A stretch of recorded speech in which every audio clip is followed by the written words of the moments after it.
পড়ায় মন বসছে না, তাহলে এই 7টি ট্রিক আপনারা ট্রাই করে দেখতে পারেন। 1 নাম্বার হচ্ছে শান্ত পরিবেশে বই পড়তে বসতে হবে।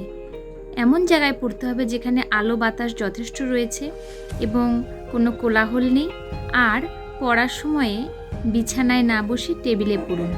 2 নাম্বার টেকনিক হচ্ছে ফোন দূরে রাখুন। তার মানে ফোনটাকে যদি আমরা কাছাকাছি রাখি তাহলে বিভিন্ন নোটিফিকেশান আসতে পারে, অনেক কিছু আসতে পারে, ফলে কিন্তু মনোযোগটা অন্যদিকে ঘুরে যেতে পারে।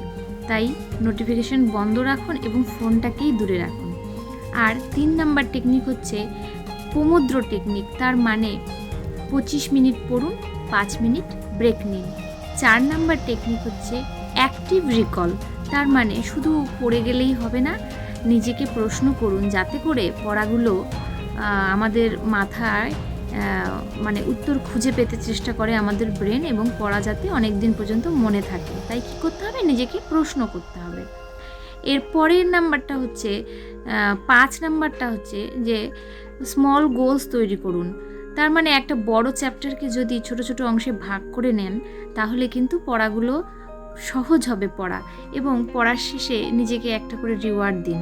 মানে একটা গোল শেষ হলে একটা করে রিওয়ার্ড দিন, তাহলে রেজাল্টটা ভালো হবে। আর 6 নাম্বার টেকনিক হচ্ছে ভিজুয়ালাইজেশন। তার মানে যা কিছু পড়বেন সেটাকে ছবি বা গল্পের মতো কল্পনা করুন, তাহলে কিন্তু পড়াটা অনেক দিন পর্যন্ত মনে থাকবে। আর 7 নাম্বার টেকনিক হচ্ছে রিভিশন বিফোর স্লিপ। তার মানে যাই কিছু পড়ুন না কেন, সারাদিন যা কিছু পড়বেন ঘুমানোর 10 মিনিট আগে সেটাকে মনে মনে একটু রিভাইজ দিয়ে নেবেন, ব্যাস, তাহলেই পড়া অনেক দিন পর্যন্ত মনে থাকবে। এই 7টি ট্রিক যদি আপনারা ট্রাই করে দেখেন তাহলে পড়ায় মন তো বসবেই, এবং রেজাল্টটাও খুব ভালো হবে, এবং তোমাদের মাথায় অনেক দিন পর্যন্ত পড়াগুলো মনে থাকবে।